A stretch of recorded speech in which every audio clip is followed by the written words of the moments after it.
Hey everyone, welcome back to the Deep Dive. We're all about getting to the heart of complex topics, really dissecting them without getting bogged down in unnecessary technical jargon. So today we're going to dive into something pretty fascinating in the world of semiconductors. We're talking about a potential revolution in how we make the chips that power, well, practically everything around us. Yeah, it's a pretty radical idea when you think about it, and it all stems from this fundamental flaw, this disconnect between how we currently manufacture chips and the environments they actually operate in.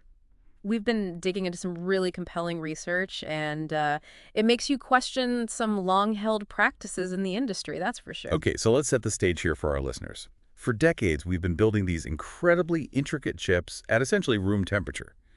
But then we take these chips and expect them to function flawlessly in devices that heat up significantly, sometimes dramatically.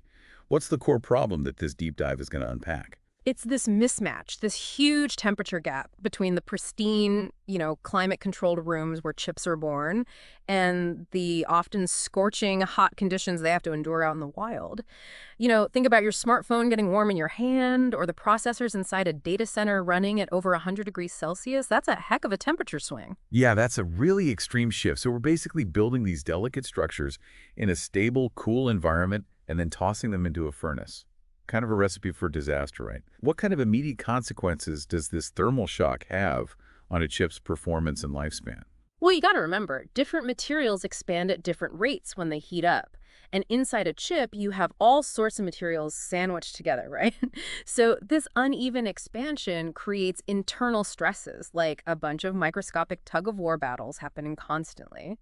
And over time, this can really wreak havoc. It can worsen those tiny little flaws that are already there. It can cause layers to separate, which we call delamination.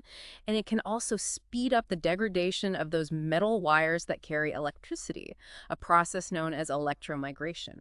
So it's not just that the chip might eventually break down completely, but this constant stress is actually impacting its performance from day one. Exactly. Even the tiniest bit of warping, even at the microscopic level, can affect the incredibly precise alignment of those transistors and the interconnects between them. Yeah. And what happens? You get increased resistance, you get current leakage, and the chip simply can't perform at its peak. Imagine building a super precise instrument and then immediately warping it slightly. You wouldn't expect it to work optimally. That's a great analogy. So we've got advanced cooling systems, we've got specific materials like stress liners and low CTE materials. Are those really getting at the root of the problem? Or are they just slapping a Band-Aid on a much deeper issue? You hit the nail on the head. Those are all important advancements for sure.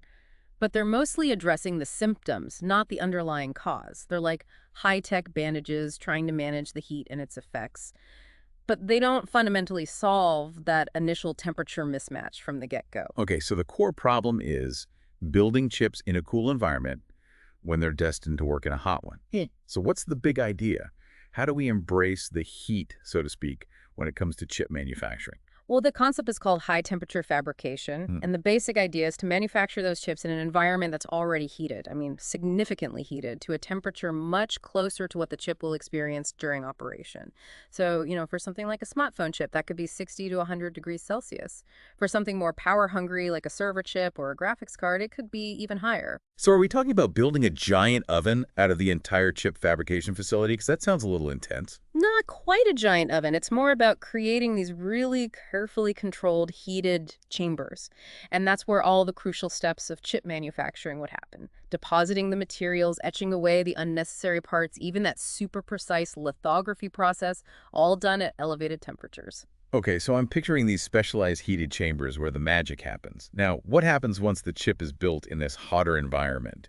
Do we just, like, yank it out and hope for the best? Well, no, that's where the finesse comes in. The crucial last step is to slowly, and I mean really slowly, cool that wafer down to room temperature. This has to be super gradual and uniform. Why? Because it lets the materials settle into their room temperature state, but with way less internal strain. Essentially, the chip is born pre-stressed, in a sense, ready for the heat it's going to face in its operational life. That's really fascinating. So basically, by being manufactured in this kind of pre-expanded state, the chip doesn't undergo as much additional expansion when it heats up during use. And that means significantly less stress and wear and tear. So for someone who just wants better, more reliable electronics, What are the big takeaways? What are the potential wins if this approach actually pans out? Think about it. Fewer breakdowns, longer lasting devices, and chips that can run closer to their full potential without needing those crazy cooling systems. I mean, we're talking fewer defects right out of the gate, like cracks or voids, because of that minimized thermal cycling.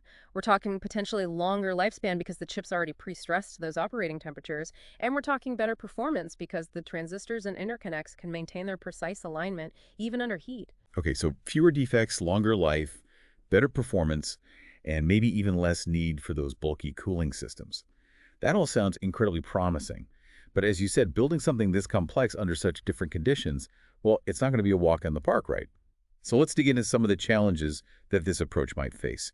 And let's start with lithography, which is already an incredibly complex process. For our listeners who might not be familiar, can you just briefly explain what lithography is and how heat could potentially mess with it? Right, so lithography is like using light to draw the blueprint of the chip. And we're talking about drawing features that are absolutely minuscule, smaller than a virus. Now, the machines that do this, especially those that use EUV or DUV light sources, they're designed for stability. They're calibrated for precise operation at room temperature. So even the tiniest bit of thermal expansion in the wafer can throw everything off. The pattern gets misaligned, the features get blurred, and you end up with a chip that's basically useless. That's what we call thermal drift. So it's like trying to draw incredibly fine lines on a canvas that's constantly moving and expanding because of the heat. Sounds like a nightmare. How do the researchers propose to address this issue? Well, they suggest two main avenues. One is to develop something called active thermal compensation. Basically, you'd equip those lithography scanners with sensors and actuators that can measure and counteract that thermal expansion in real time. Like, imagine a super precise laser constantly adjusting its aim to stay on target. That's the level of precision we're talking about here. That sounds like some next-level engineering. It really is. And the second approach involves managing the heat more strategically, more locally. Maybe we only need the wafer to be at that super high temperature during certain stages of the process, like the material deposition or etching steps. Then, when it's time for lithography, maybe you can bring the wafer back down to a more manageable temperature. Still carefully controlled, of course, but maybe not quite as scorching. Okay, so maybe we don't have to bake the wafer for the entire process. But what about the materials themselves? I mean, photoresists, dielectrics, all these things have very specific properties at room temperature. What happens when you start cranking up the heat to 80, 100 degrees Celsius, or even higher? Do they all just melt? That's a really important consideration. Material compatibility is another huge hurdle to overcome. For example, the photoresist we use now, those light-sensitive chemicals, they might become unstable or even decompose at those high temperatures. So you'd have to develop new materials specifically designed for high-temperature processing. The research even mentions something called inorganic resists as a potential alternative. They might offer better stability at those elevated temperatures. And then, of course, you have to think about how the deposition processes for other materials like dielectrics and metals would need to be tweaked to ensure they maintain their desired properties even under heat. So essentially, we're looking at not just an engineering challenge, but a material science challenge as well. That's a tall order. And then there's the ever-present question of cost. I mean, anytime you introduce a whole new way of doing things in manufacturing, there are bound to be some initial hiccups and expenses. How does high-temperature fabrication stack up in terms of cost? Yeah, the economics are definitely a key factor here. There's a real possibility that initial manufacturing yields might take a hit, at least until everyone gets the hang of these new high-temperature processes. But the research does suggest a couple of ways to mitigate those costs. One is to start with more mature semiconductor technology nodes, like 28 nanometers. These processes are already well established, so the financial impact of any initial yield dips wouldn't be as severe. That makes a lot of sense. Start with something familiar and work your way up. Right. And the other suggestion is to focus on those niche markets, those high-value applications where reliability and performance are absolutely critical. So think about things like automotive chips, where longevity is key, military and aerospace applications that need to be super robust, even those high-performance AI processors where even the slightest improvement in reliability can make a huge difference. Okay, so those initial forays into high-temperature fabrication might be driven by these specific industries with very particular needs rather than like a complete overhaul of the entire chip-making industry right off the bat. But the research we're looking at, it really positions this as more than just a minor tweak to existing processes, this could be a paradigm shift, couldn't it? Absolutely. This isn't just about making incremental improvements. It's about fundamentally rethinking how we build chips. If this works, it could be a game changer. It could be the thing that revitalizes Moore's law. That historical trend of doubling transistor density every 2 years, which people keep saying is dead. And but Moore's law has been on life support for a while now. But this kind of radical change in manufacturing, it could be the shot in the arm it needs, right? It's entirely possible. I mean, if we can make chips that are less prone to failure because of thermal stress, then we can keep pushing those boundaries of miniaturization further than we thought possible. And beyond Moore's law, think about the potential for reducing e-waste. If chips last longer, we don't have to replace our devices as often. And then there are the possibilities for entirely new applications, things that require extreme stability, like advanced medical implants or those long-duration space missions where failure is not an option.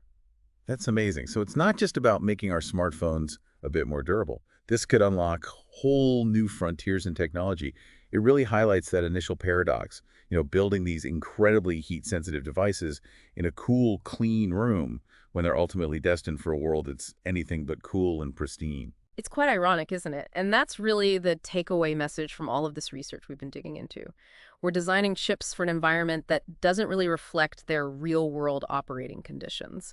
High-temperature fabrication, it's a logical, if ambitious, solution to that fundamental mismatch. Of course, there are significant challenges to overcome, but the potential payoff, well, it could be huge. It's definitely a mind-blowing concept to wrap your head around. So as we wrap up today's deep dive, here's a thought to leave you with. Think beyond those engineering hurdles for a moment. What industry, what specific application do you think would benefit the most from having access to chips that are designed from the ground up to operate flawlessly in those high-temperature environments? It really makes you think about the possibilities, doesn't it? Thanks for joining us today, and we'll see you next time on The Deep Dive.